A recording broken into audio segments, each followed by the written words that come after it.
The Adventures of Sherlock Holmes by Sir Arthur Conan Doyle. Adventure 5, The 5 Orange Pips. When I glance over my notes and records of the Sherlock Holmes cases between the years 1882 and 1890, I am faced by so many which present strange and interesting features that it is no easy matter to know which to choose and which to leave. Some, however, have already gained publicity through the papers, and others have not offered a field for those peculiar qualities which my friend possessed in so high a degree, and which it is the object of these papers to illustrate. Some, too, have baffled his analytical skill, and would be, as narratives, beginnings without an ending, while others have been but partially cleared up, and have their explanations founded rather upon conjecture and surmise than on that absolute logical proof which was so dear to him. There is, however, one of these last which was so remarkable in its details and so startling in its results that I am tempted to give some account of it, in spite of the fact that there are points in connection with it which never have been and probably never will be entirely cleared up. The year 1887 furnished us with a long series of cases of greater or less interest, of which I retain the records. Among my headings under this 12 months, I find an account of the adventure of the Paradol Chamber of the Amateur Mendicant Society, who held a luxurious club in the lower vault of a furniture warehouse, of the facts connected with the loss of the British bark, the Sophie Anderson, of the singular adventures of the Grice Pattersons in the island of Uffa, and finally of the Camberwell poisoning case. In the latter, as may be remembered, Sherlock Holmes was able, by winding up the dead man's watch, to prove that it had been wound up 2 hours before, and that therefore the deceased had gone to bed within that time, a deduction which is of the greatest importance in clearing up the case. All these I may sketch out at some future date, but none of them present such singular features as the strange train of circumstances which I have now taken up my pen to describe. It was in the latter days of September, and the equinoctial gales had set in with exceptional violence. All day the wind had screamed and the rain had beaten against the windows, so that, even here in the heart of great handmade London, we were forced to raise our minds for the instant from the routine of life and to recognize the presence of those great elemental forces which shriek at mankind through the bars of his civilization like untamed beasts in a cage. As evening drew in, the storm grew higher and louder, and the wind cried and sobbed like a child in the chimney. Sherlock Holmes sat moodily at one side of the fireplace, cross-indexing his records of crime, while I, at the other, was deep in one of Clark Russell's fine sea stories until the howl of the gale from without seemed to blend with the text and the splash of the rain to lengthen out into the long swash of the sea waves. My wife was on a visit to her mother's, and for a few days I was a dweller once more in my old quarters at Baker Street. "Why," said I, glancing up at my companion, "that was surely the bell. Who could come tonight? Some friend of yours, perhaps?" "Except yourself, I have none," he answered. "I do not encourage visitors." "A client, then?" "If so, it is a serious case. Nothing less would bring a man out on such a day and at such an hour. But I take it that is more likely to be some crony of the landlady's." Sherlock Holmes was wrong in his conjecture, however, for there came a step in the passage and a tapping at the door. He stretched out his long arm to turn the lamp away from himself and towards the vacant chair upon which a newcomer must sit. "Come in," said he. The man who entered was young, some 22 at the outside, well-groomed and trimly clad, with something of refinement and delicacy in his bearing.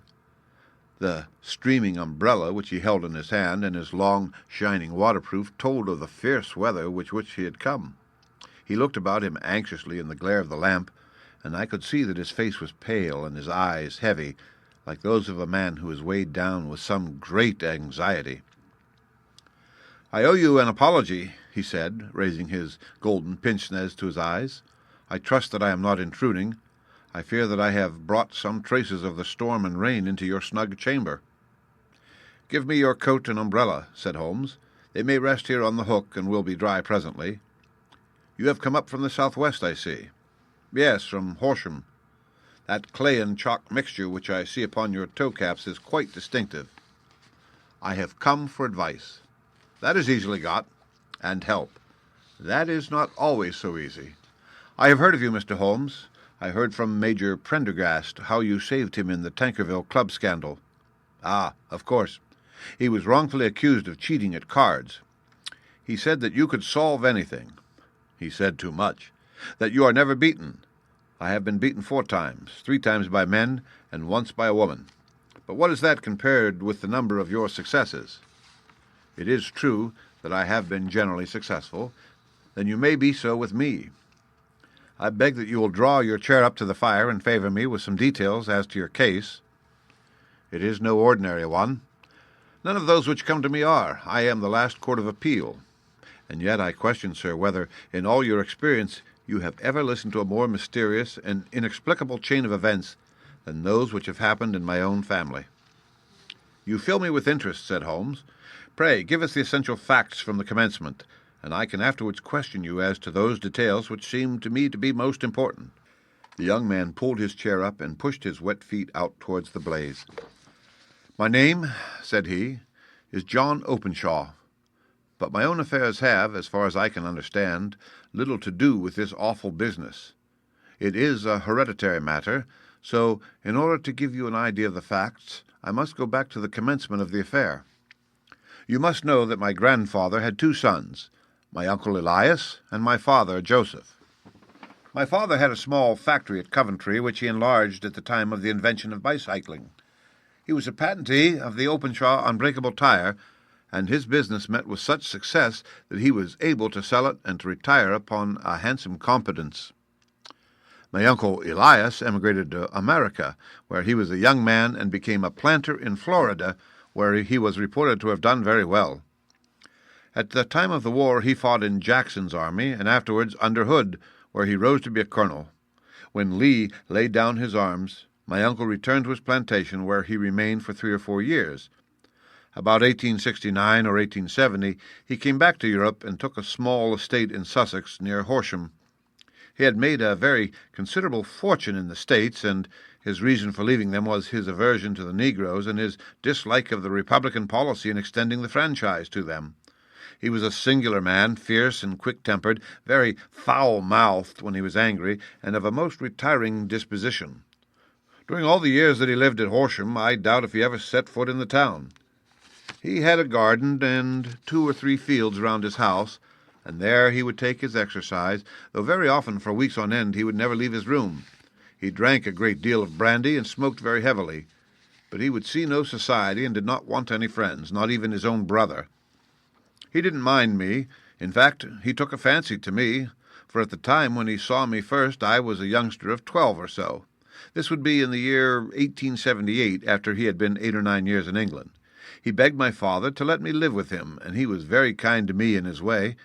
When he was sober, he used to be fond of playing backgammon and draughts with me, and he would make me his representative both with the servants and with the tradespeople, so that by the time that I was 16, I was quite master of the house.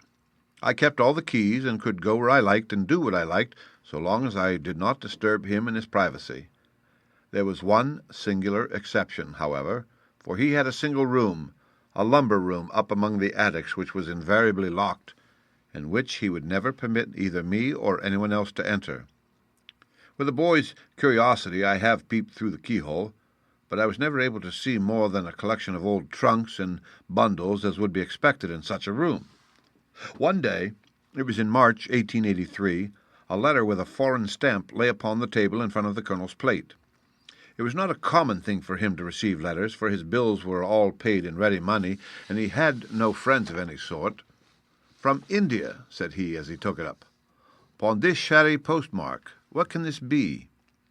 Opening it hurriedly, out there jumped 5 little dried orange pips, which pattered down upon his plate.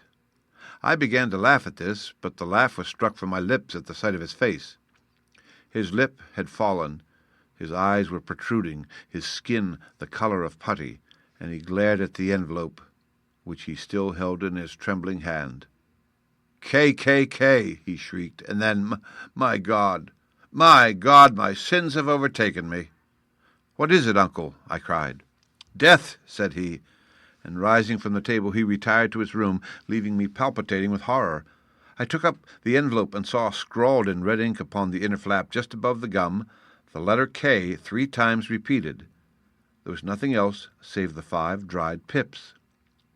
What could be the reason of his overpowering terror?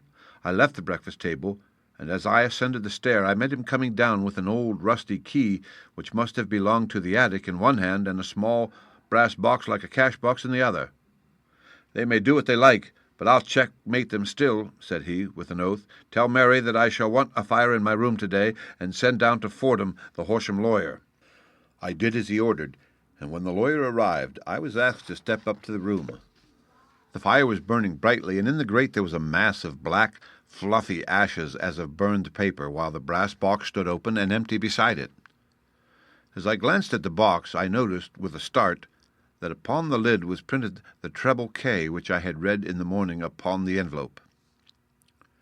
"I wish you, John," said my uncle, "to witness my will. I leave my estate, with all its advantages and all its disadvantages, to my brother, your father, whence it will no doubt descend to you. If you can enjoy it in peace, well and good.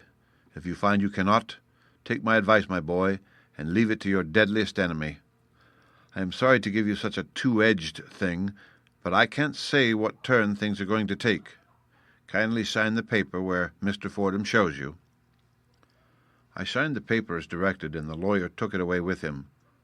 The singular incident made, as you may think, the deepest impression upon me, and I pondered over it and turned it every way in my mind without being able to make anything of it. Yet I could not shake off the vague feeling of dread which it left behind, though the sensation grew less keen as the weeks passed, and nothing happened to disturb the usual routine of our lives. I could see a change in my uncle, however. He drank more than ever, and he was less inclined for any sort of society. Most of his time he would spend in his room with the door locked upon the inside, but sometimes he would emerge in a sort of drunken frenzy and would burst out of the house and tear about the garden with a revolver in his hand, screaming out that he was afraid of no man and that he was not to be cooped up like a sheep in a pen by man or devil. When these hot fits were over, however, he would rush tumultuously in at the door and lock and bar it behind him like a man who can brazen it out no longer against the terror which lies at the roots of his soul. At such times I have seen his face, even on a cold day, glisten with moisture as though it were new raised from a basin. Well, to come to an end of the matter, Mr. Holmes, and not to abuse your patience, there came a night when he made one of those drunken sallies from which he never came back. We found him, when we went to search for him, face downward in a little green-scummed pool which lay at the foot of the garden. There was no sign of any violence, and the water was but 2 feet deep, so that the jury, having regard to his known eccentricity, brought in a verdict of suicide. But I, who knew how he winced from the very thought of death, had much ado to persuade myself that he had gone out of his way to meet it. The matter passed, however, and my father entered into possession of the estate and of some £14,000 which lay to his credit at the bank. "One moment," Holmes interposed. "Your statement is, I foresee, one of the most remarkable to which I have ever listened. Let me have the date of the reception by your uncle of the letter and the date of his supposed suicide." The letter arrived on March 10th, 1883. His death was 7 weeks later, upon the night of May 2nd. "Thank you. Pray, proceed." When my father took over the Horsham property, he, at my request, made a careful examination of the attic, which had been always locked up. We found the brass box there, although its contents had been destroyed. On the inside of the cover was a paper label with the initials of K, K, K repeated upon it, and letters, memoranda, receipts, and a register written beneath. These, we presume, indicated the nature of the papers which had been destroyed by Colonel Openshaw. For the rest, there was nothing of much importance in the attic, save a great many scattered papers and notebooks bearing upon my uncle's life in America. Some of them were of the war time, and showed that he had done his duty well and had borne the repute of a brave soldier. Others were of a date during the reconstruction of the Southern States, and were mostly concerned with politics, for he had evidently taken a strong part in opposing the carpet-bag politicians who had been sent down from the North. Well, it was the beginning of 1884 when my father came to live at Horsham, and all went as well as possible with us until January of '85. On the 4th day after the New Year, I heard my father give a sharp cry of surprise as we sat together at the breakfast table. There he was, sitting with a newly opened envelope in one hand and 5 dried orange pips in the outstretched palm of the other hand. He had always laughed at what he called my cock and bull story about the colonel, but he looked very scared and puzzled now that the same thing had come upon himself. "Why, what on earth does this mean, John?" he stammered. My heart had turned to lead. "It is K, K, K," said I. He looked inside the envelope. "So it is," he cried. "Here are the very letters. But what is this written above them?" "Put the papers on the sundial," I read, peeping over his shoulders. "What papers? What sundial?" he asked. "The sundial in the garden. There is no other," said I. "But the papers must be those that are destroyed." "Pooh," said he, gripping hard at his courage. "We are in a civilized land here, and we can't have tomfoolery of this kind. Where does the thing come from?" "From Dundee," I answered, glancing at the postmark. "Some preposterous practical joke," said he. "What have I to do with sundials and papers? I shall take no notice of such nonsense." "I should certainly speak to the police," I said. And be laughed at for my pains? Nothing of the sort." "Then let me do so?" "No, I forbid you. I won't have a fuss made about such nonsense." It was in vain to argue with him, for he was a very obstinate man. I went about, however, with a heart which was full of forebodings. On the 3rd day after the coming of the letter, my father went from home to visit an old friend of his, Major Freebody, who is in command of one of the forts upon Portsdown Hill. I was glad that he should go, for it seemed to me that he was farther from danger when he was away from home. In that, however, I was in error. Upon the 2nd day of his absence, I received a telegram from the Major, imploring me to come at once. My father had fallen over one of the deep chalk pits which abound in the neighborhood, and was lying senseless with a shattered skull. I hurried to him, but he passed away without having ever regained his consciousness. He had, as it appears, been returning from Fareham in the twilight, and as the country was unknown to him and the chalk pit unfenced, the jury had no hesitation in bringing in a verdict of death from accidental causes. Carefully as I examined every fact connected with his death, I was unable to find anything which could suggest the idea of murder. There were no signs of violence, no footmarks, no robbery, no record of strangers having been seen upon the roads. And yet, I need not tell you that my mind was far from at ease, and that I was well nigh certain that some foul plot had been woven around him. In this sinister way I came into my inheritance. You'll ask me why I did not dispose of it.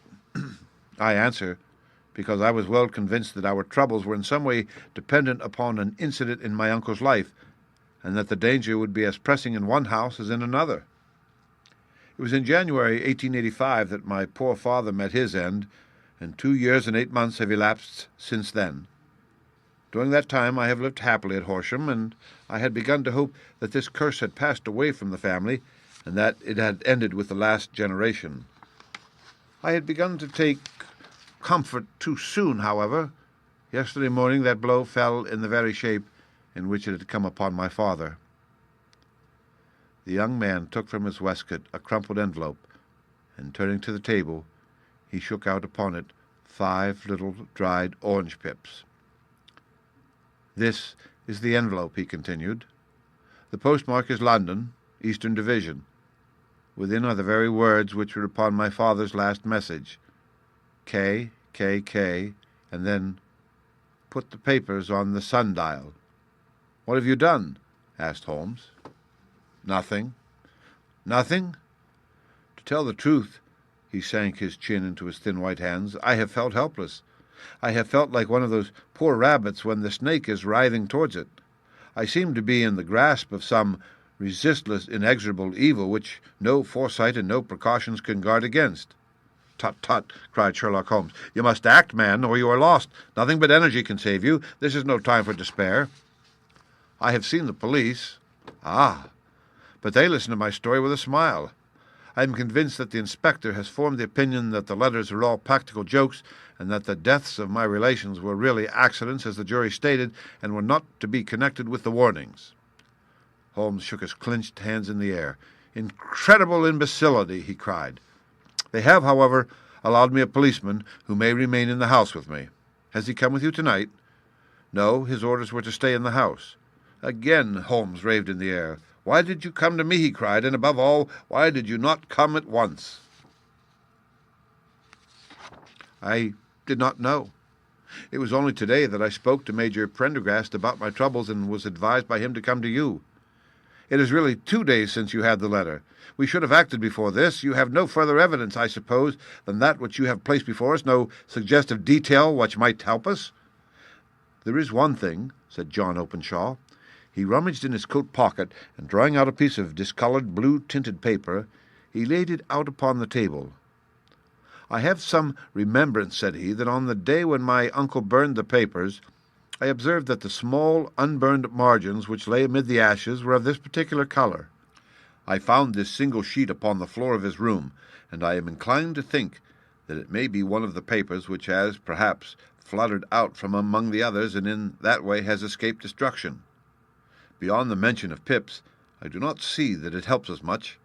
I think myself that it is a page from some private diary. The writing is undoubtedly my uncle's." Holmes moved the lamp, and we both bent over the sheet of paper, which showed by its ragged edge that it had indeed been torn from a book.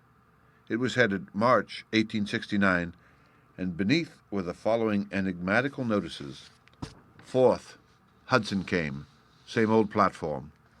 7th, set the Pips on Macaulay, Patamore, and John Swain of St. Augustine. 9th, Macaulay cleared. 10th, John Swain cleared. 12th, visited Patamore, all well. "Thank you," said Holmes, folding up the paper and returning it to our visitor. "And now you must on no account lose another instant. We cannot spare time even to discuss what you have told me. You must get home instantly and act." "What shall I do?" "There is but one thing to do. It must be done at once. You must put this piece of paper which you have shown us into the brass box which you have described. You must also put in a note to say that all the other papers were burned by your uncle, and that this is the only one which remains. You must assert that in such words as will carry conviction with them. Having done this, you must at once put the box out upon the sundial as directed. Do you understand?" "Entirely. Do not think of revenge or anything of the sort at present. I think that we may gain that by means of the law. But we have our web to weave, while theirs is already woven. The first consideration is to remove the pressing danger which threatens you. The second is to clear up the mystery and to punish the guilty parties." "I thank you," said the young man, rising and pulling on his overcoat. "You have given me fresh life and hope. I shall certainly do as you advise. Do not lose an instant, and above all, take care of yourself in the meanwhile, for I do not think that there can be any doubt that you are threatened by a very real and imminent danger. How do you go back?" "It is not yet 9. The streets will be crowded, so I trust that you may be in safety, and yet you cannot guard yourself too closely." "I am armed." "That is well. Tomorrow I shall set to work upon your case." "I shall see you at Horsham, then." "No, your secret lies in London. It is there that I shall seek it." "Then I shall call upon you in a day or in 2 days with news as to the box and the papers. I shall take your advice in every particular." He shook hands with us and took his leave. Outside the wind still screamed and the rain splashed and pattered against the windows. This strange, wild story seemed to have come to us from amid the mad elements, blown in upon us like a sheet of seaweed in a gale, and now to have been reabsorbed by them once more. Sherlock Holmes sat for some time in silence, with his head sunk forward and his eyes bent upon the red glow of the fire. Then he lit his pipe, and leaning back in his chair, he watched the blue smoke rings as they chased each other up to the ceiling. "I think, Watson," he remarked at last, "that of all our cases we have had none more fantastic than this. Save perhaps the sign of 4? Well, yes, perhaps save that one. And yet this John Openshaw seems to me to be walking amid even greater perils than did this Sholtos. But have you," I asked, "formed any definite conception as to what these perils are?" "There can be no question as to their nature," he answered. "Then what are they? Who is this K, and why does he pursue this unhappy family?" Sherlock Holmes closed his eyes and placed his elbows upon the arms of his chair with his fingertips together.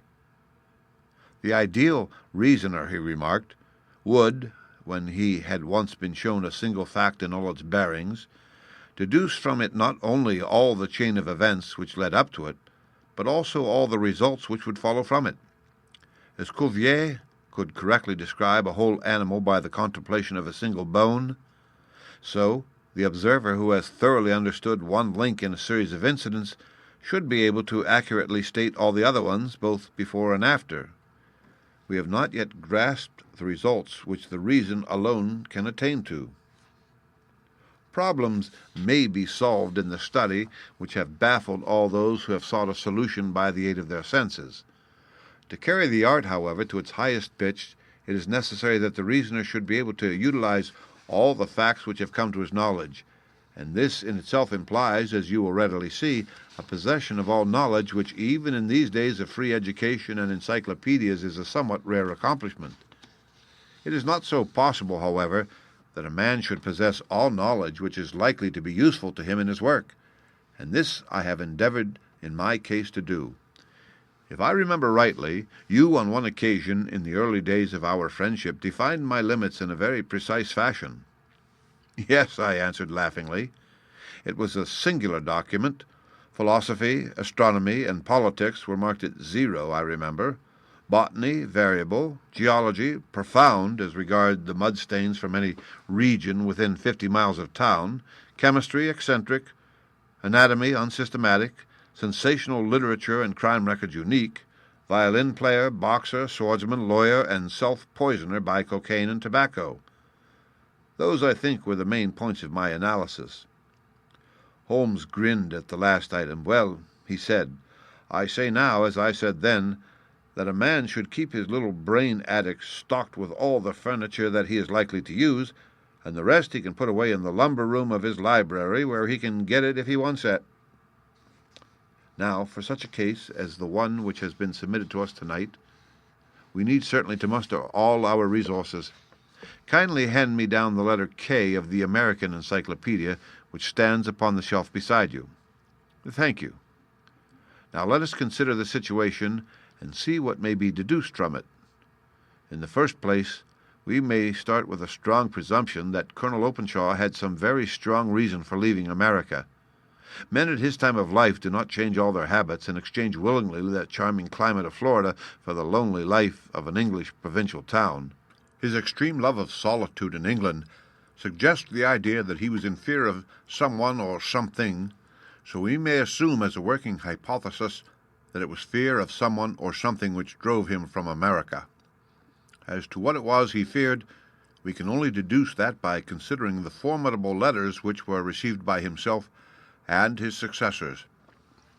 Did you remark the postmarks of those letters? The first was from Pondicherry, the second from Dundee, and the third from London, from East London. What do you deduce from that? They are all seaports, that the writer was on board of a ship. Excellent. We already have a clue. There can be no doubt that the probability, the strong probability, is that the writer was on board of a ship. And now let us consider another point. In the case of Pondicherry, 7 weeks elapsed between the threat and its fulfillment. In Dundee, it was only some 3 or 4 days. Does that suggest anything? A greater distance to travel. But the letter also had a greater distance to come. Then I do not see the point. There is at least a presumption that the vessel in which the man or men are is a sailing ship. There is at least a presumption that the vessel in which the man or men are is a sailing ship. It looks as if they always send their singular warning or token before them when starting upon their mission. You see how quickly the deed followed the sign when it came from Dundee. If they had come from Pondicherry in a steamer, they would have arrived almost as soon as their letter. But as a matter of fact, 7 weeks elapsed. I think that those 7 weeks represent the difference between the mail boat which brought the letter and the sailing vessel which brought the writer. It is possible. More than that, it is probable. And now you see the deadly urgency of this new case and why I urged young Openshaw to caution.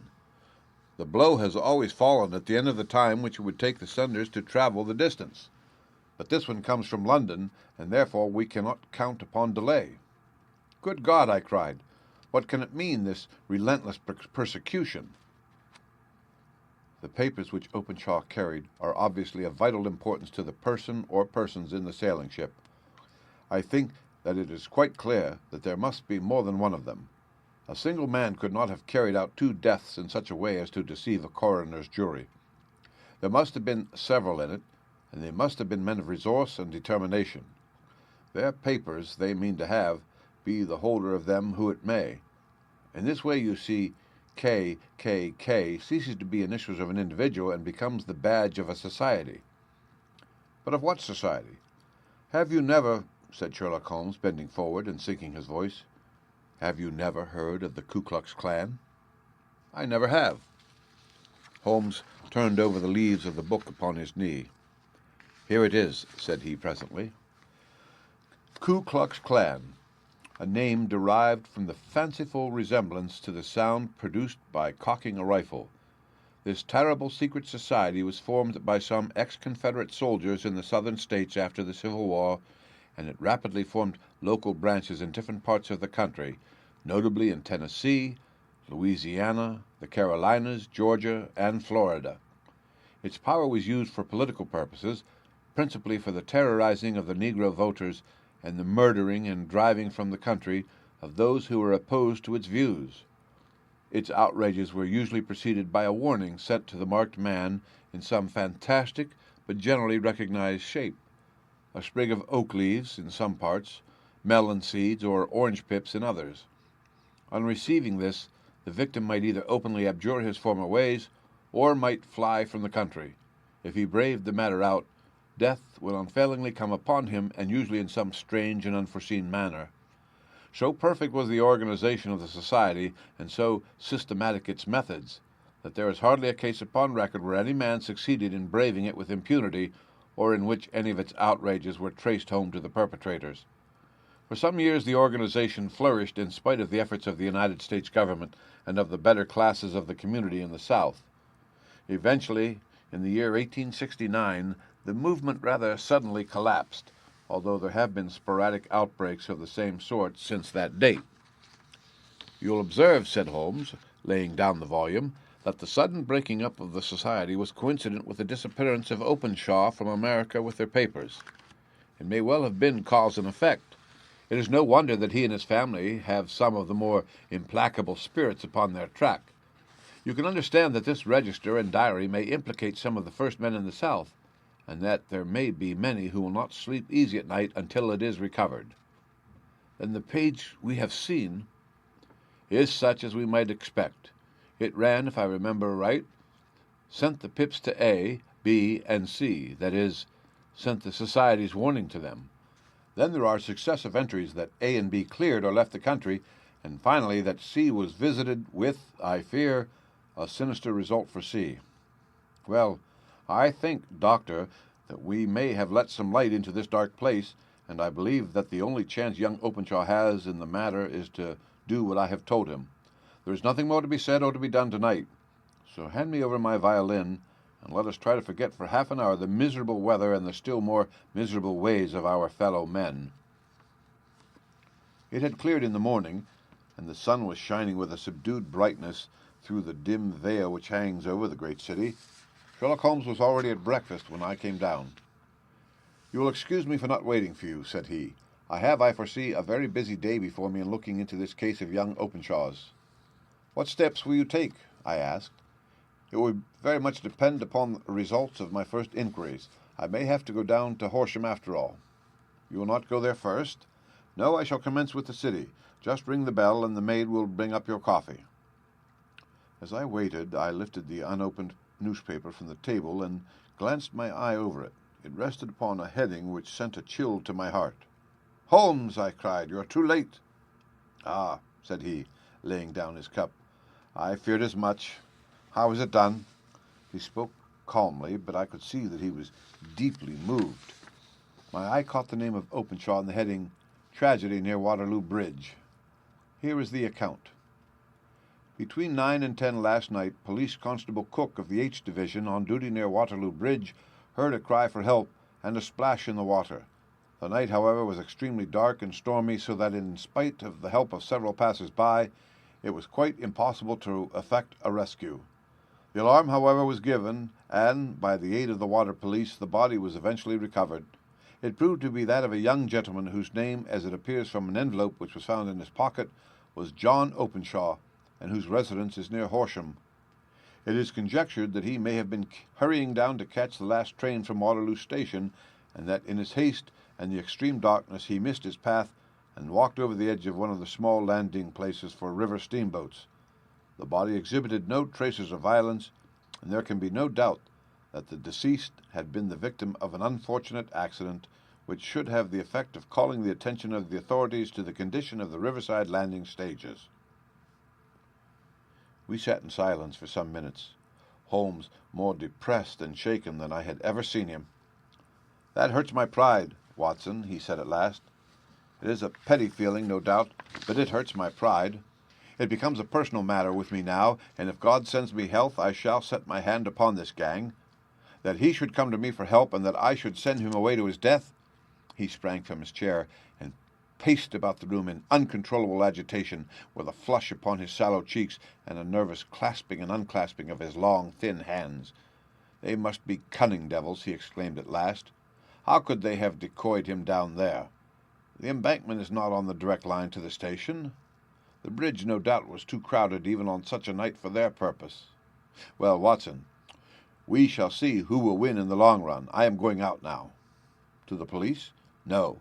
I shall be my own police. When I have spun the web they may take the flies, but not before."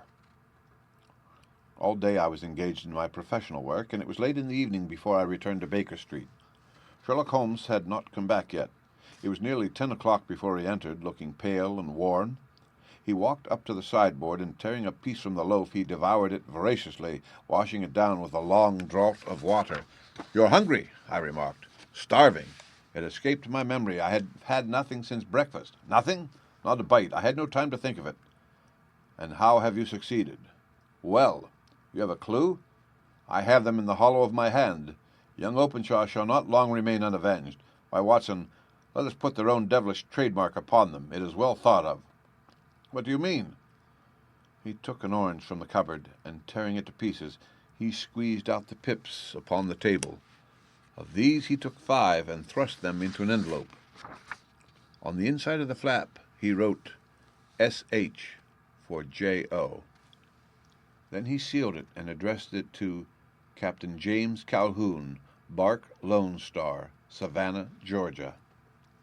"That will await him when he enters port," said he, chuckling. "It may give him a sleepless night. He will find it as sure a precursor of his fate as Openshaw did before him." "And who is this Captain Calhoun?" "The leader of the gang. I shall have the others, but he first." "How did you trace it, then?" He took a large sheet of paper from his pocket, all covered with dates and names. "I have spent the whole day," said he, "over Lloyd's registers and files of the old papers, following the future career of every vessel which touched at Pondicherry in January and February in '83. There were 36 ships of fair tonnage which were reported there during those months. Of these, one, the Lone Star, instantly attracted my attention, since, although it was reported as having cleared from London, the name is that which is given to one of the states of the Union. Texas, I think. I was not, and am not sure which, but I knew that the ship must have an American origin. What then? I searched the Dundee records, and when I found that the bark Lone Star was there in January '85, my suspicion became a certainty. I then inquired as to the vessels which lay at present in the port of London." "Yes?" "The Lone Star had arrived here last week. I went down to the Albert dock and found that she had been taken down the river by the early tide this morning, homeward bound to Savannah. I wired to Gravesend and learned that she had passed some time ago, and as the wind is easterly, I have no doubt that she is now past the Goodwins, and not very far from the Isle of Wight." "What will you do, then?" "Oh, I have my hand upon him. He and the 2 mates are, as I learned, the only native-born Americans in the ship. The others are Finns and Germans. I know also that they were all 3 away from the ship last night. I had it from the stevedore who has been loading their cargo. By the time that their sailing ship reaches Savannah, the mailboat will have carried this letter, and the cable will have informed the police of Savannah that these 3 gentlemen are badly wanted here upon a charge of murder. There is ever a flaw, however, in the best laid of human plans, and the murderers of John Openshaw were never to receive the orange pips, which would show them that another as cunning and as resolute as themselves was upon their track. Very long and very severe were the equinoctial gales that year. We waited long for news of the Lone Star of Savannah, but none ever reached us. We did at last hear that somewhere far out in the Atlantic a shattered stern post of a boat was seen swinging in the trough of a wave with the letters L.S. carved upon it. And that is all which we shall ever know of the fate of the Lone Star. The End.